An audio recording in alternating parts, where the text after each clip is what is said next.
नमस्कार. सजीव संरक्षण आणि जागृती बहुउद्देशीय सामाजिक संस्थेचा मी संस्थापक अध्यक्ष आहे.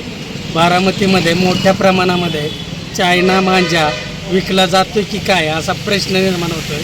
ठिकठिकाणी चायना मांजा बंदी असतानासुद्धा चायना मांजा लावून पतंगी उडवल्या जातात, ज्यामुळे पक्ष्यांचे अपघात होत आहेत. तरी माझं यंत्रणेला असं आव्हान आहे की आपण करताय काय? जर राजरोजपणे चायना मांजा विकला जातो आहे तर अधिकारी झोपलेत की काय?